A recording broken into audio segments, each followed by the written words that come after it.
Welcome back. So today our topic is friction അഥവാ ഘർഷണം.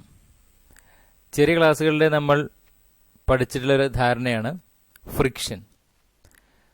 The opposition to any relative motion between two surfaces in contact is referred to as friction.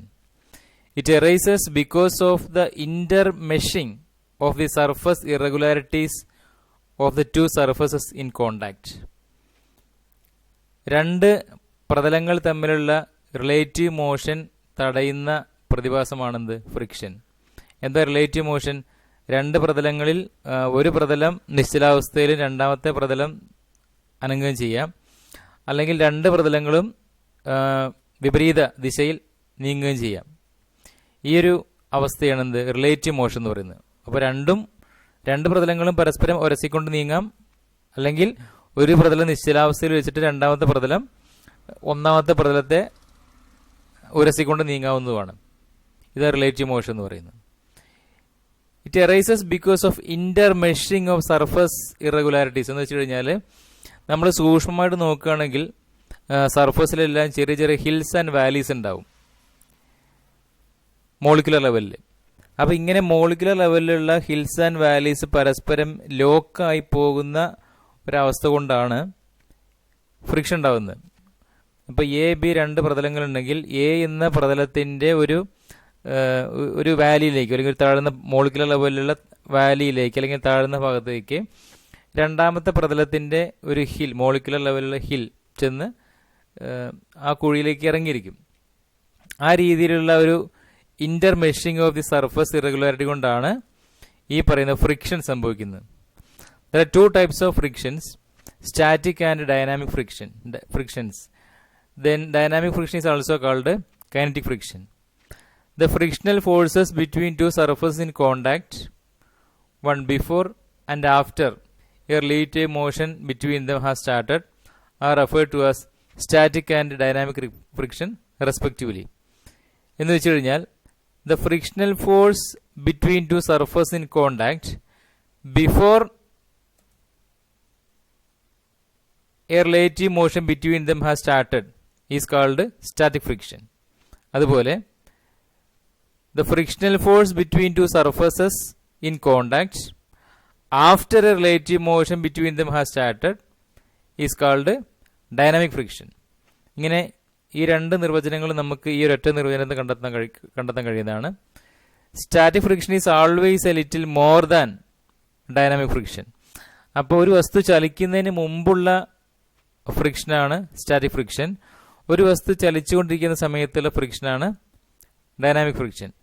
ചലിച്ചുകൊണ്ട് ഇരിക്കുന്ന സമയത്തുള്ള friction എന്ന് പറയുന്നത് നിശ്ചലാവസ്ഥയിലുള്ള ഫ്രിക്ഷനേക്കാളും കുറവായിരിക്കും. അല്ലെങ്കിൽ നിശ്ചലാവസ്ഥയിലെ friction അഥവാ സ്റ്റാറ്റിക് ഫ്രിക്ഷൻ എന്ന് പറയുന്നത് ചലിക്കുന്ന സമയത്തുള്ള ഫ്രിക്ഷൻ, ഡൈനാമിക് ഫ്രിക്ഷൻ അഥവാ കൈനറ്റിക് ഫ്രിക്ഷനേക്കാളും കുറച്ച് കൂടുതലായിരിക്കും. ഇപ്പം നിശ്ചലാവസ്ഥയിലൊരു മേശ നമുക്ക് തള്ളി നീക്കാൻ പ്രയാസമാണല്ലേ, അത് ആ മേശയെ തള്ളി ആ മേശ നീങ്ങാൻ തുടങ്ങിക്കഴിഞ്ഞാൽ പിന്നെ നമുക്ക് എഫോർട്ട് കുറവാണ്. പക്ഷേ നിശ്ചലാവസ്ഥയിലിരിക്കുന്ന മേശ തള്ളി അതിൻ്റെ ഉരസൽ ആരംഭിക്കുന്നത് വരെ, അല്ലെങ്കിൽ ഒരു പ്രതലത്തിൽ കൂടെയുള്ള ഉരസൽ ആരംഭിക്കുന്നത് വരെ നമ്മൾ കൊടുക്കേണ്ട എഫോർട്ട് വളരെ കൂടുതലും, അത് ആ പ്രതലത്തിൽ കൂടെ ഉരസ് നീങ്ങിക്കൊണ്ടിരിക്കുന്ന സമയത്ത് നമ്മൾ കൊടുക്കേണ്ട എഫേർട്ട് കുറച്ച് കുറയുകയും ചെയ്യും. അപ്പോൾ നമ്മൾ കൊടുക്കേണ്ട എഫേർട്ട് കുറയാൻ കാരണം എന്താണ്? കാരണം ഡൈനാമിക് ഫ്രിക്ഷൻ എന്ന് പറയുന്നത് കുറവാണ്. അപ്പോൾ നിശ്ചലാവസ്ഥയിലുള്ള സമയത്തുള്ള ഫ്രിക്ഷനാണ് കൂടുതലുള്ളത്. അതുകൊണ്ട് നമുക്ക് ഭയങ്കര എഫേർട്ട് കൊടുത്താൽ മാത്രമേ നിശ്ചലാവസ്ഥയിലുള്ള മേശയെ തള്ളി നീക്കാൻ പറ്റുള്ളൂ. നീങ്ങി തുടങ്ങിയ മേശയെ നമുക്ക് നീക്കാൻ എളുപ്പമാണ്, കാരണം ആ സമയത്തുള്ള ഫ്രിക്ഷൻ ഡൈനാമിക് ഫ്രിക്ഷനാണ്, അല്ലെങ്കിൽ കൈനറ്റിക് ഫ്രിക്ഷനാണ്. കൈനറ്റിക് ഫ്രിക്ഷൻ എന്ന് പറയുന്നത് സ്റ്റാറ്റിക് ഫ്രിക്ഷനേക്കാളും കുറവാണ്. Then frictional force is represented by small f. It is found to be directly proportional to normal reaction. What is normal reaction? നമ്മൾ നേരത്തെ കണ്ടിട്ടുള്ളതാണ് എന്താണ് നോർമൽ റിയാക്ഷൻ എന്ന് പറയുന്നത്. n is the letter to represent normal reaction. ചില ബുക്കുകളിൽ capital R വഴിയും ഈ നോർമൽ റിയാക്ഷൻ റെപ്രസെന്റ് ചെയ്യാറുണ്ട്. Suppose there is a body and we are pulling it with a force F. F എന്ന് പറയുന്ന ഫോഴ്സോട് കൂടി നമ്മൾ പുള്ള് ചെയ്യുകയാണെങ്കിൽ അതിന് ഓപ്പോസിറ്റ് ആയിട്ട് ഈ വസ്തുവിനും പ്രതലത്തിനും ഇടയ്ക്ക് ആക്ട് ചെയ്യുന്ന ഫോഴ്സാണ് എന്ത്? Frictional force. അപ്പോൾ അപ്ലൈഡ് ഫോഴ്സ് ഇടത്തോട്ടാണെങ്കിൽ ഫ്രിക്ഷണൽ ഫോഴ്സ് ഓപ്പോസിംഗ് ഫോഴ്സ് വലത്തോട്ടായിരിക്കും. Okay, so it is always ഇങ്ങനെ ഓപ്പോസിംഗ് ഫോഴ്സ്. ഇനി വസ്തുവിന്റെ ഭാരം mg നേരെ താഴേക്ക് അനുഭവപ്പെടുന്ന സമയത്ത് നമുക്കറിയാം തേർഡിലോ എന്താ പറയുന്നത്, for every action there is an equal and opposite reaction. ഈ റിയാക്ഷൻ ഫോഴ്സ് ആണ് എന്ത്, നോർമൽ റിയാക്ഷൻ എന്ന് പറയുന്ന capital N. It is always normal to the surface, അതുകൊണ്ടാണ് അതിനെ നോർമൽ റിയാക്ഷൻ എന്ന് പറയുന്നത്.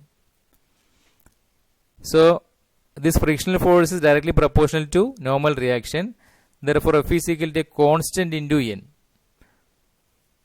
ഫിസിക്സിൽ നമ്മൾ പ്രൊപ്പോർഷണാലിറ്റിയെ ഇക്വാലിറ്റി ആക്കി മാറ്റുന്ന സമയത്ത് we are multiplying this right side with a constant. So mu N. And what is mu? Mu is called coefficient of friction. മ്യൂവിനെ നമ്മൾ ജനറലായിട്ട് പറയാറുള്ളത് കോഎഫിഷ്യന്റ് ഓഫ് ഫ്രിക്ഷൻ എന്നുള്ളതാണ്. ഇനി എങ്ങനെ സ്റ്റാറ്റിക് ഫ്രിക്ഷൻ നമുക്ക് ഇക്വേഷൻ മാറ്റി എഴുതാം? സ്റ്റാറ്റിക് ഫ്രിക്ഷൻ വേണ്ടി നമുക്ക് അതിനെ എഫ് എസ് എന്ന് എഴുതാം. എഫിന് പകരം എഫ് എന്നത് ജനറൽ ആയിട്ടുള്ള ഇക്വേഷൻ ആണ്. Small F is equal to mu N is a general equation for frictional force. Static friction കേസിൽ എഫ് എസ് എന്ന് എഴുതിയാൽ മതി. And what is F S? F S is equal to mu S into N. What is mu S? Mu s is called coefficient of static friction.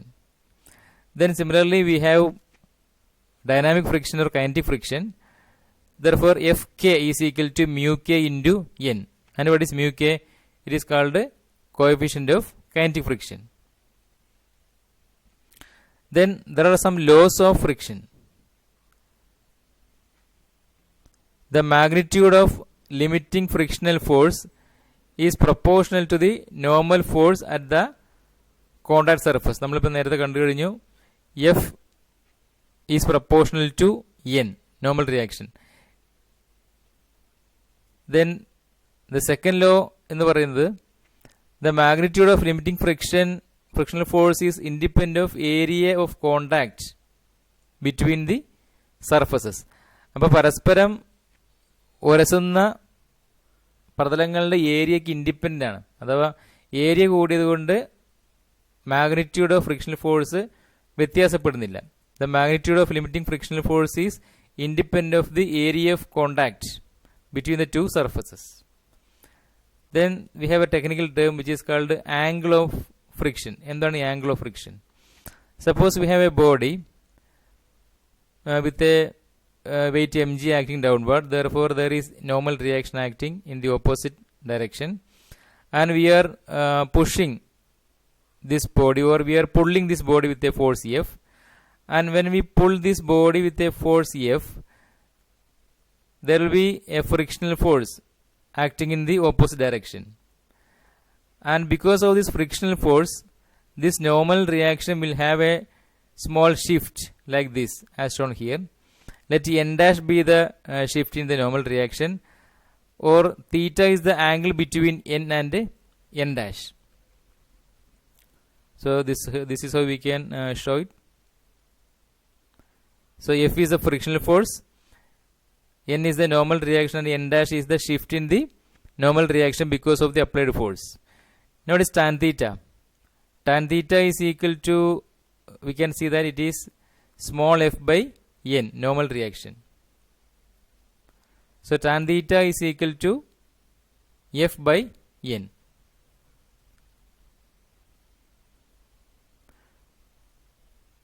That is f is equal to n tan theta, right? Frictional force F is equal to n tan theta. Also we have F is equal to mu n.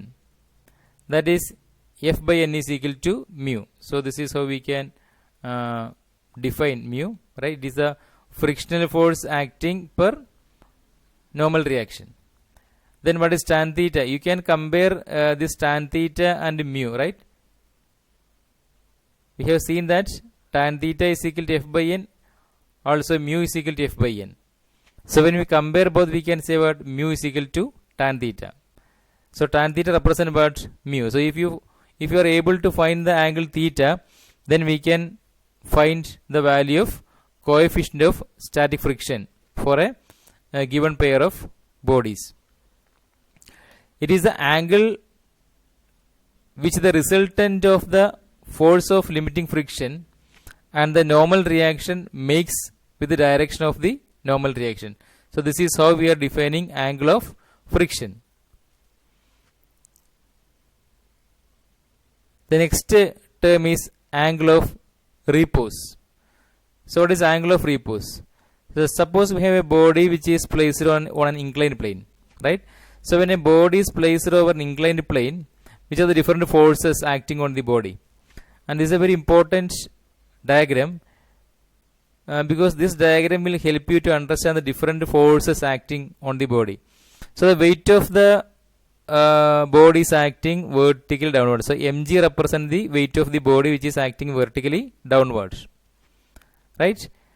And alpha is the angle made by this inclined plane with the horizontal. Therefore we can find an alpha, the angle alpha with respect to mg also, so that mg can be decomposed to mg cos alpha and mg sin alpha. Okay, so the two components of mg are mg cos alpha and mg sin alpha,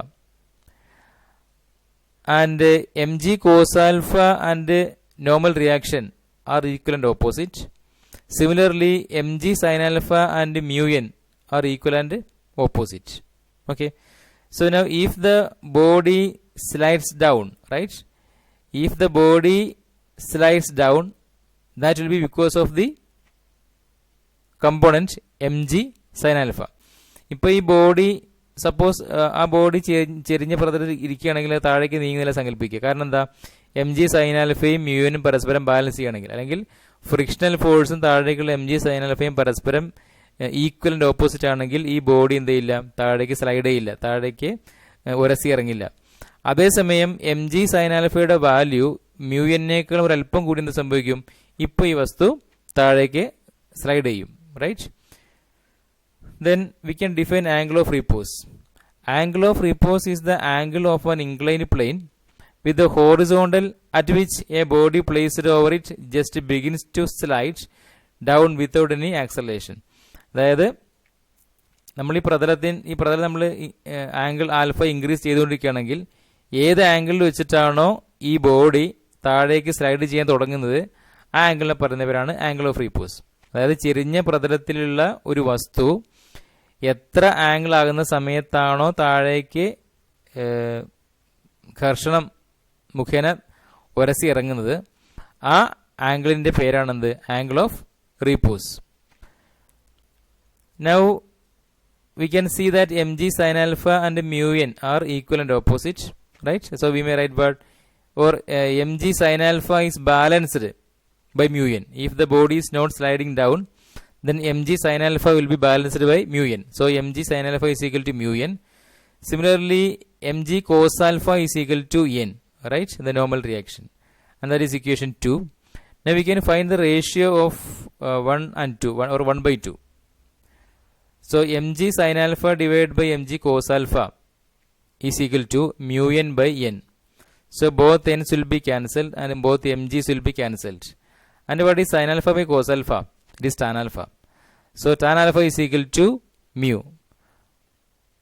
So tan alpha is equal to mu. That is the relation between coefficient of friction and angle of repose. So with this we are winding up here. Thank you for watching.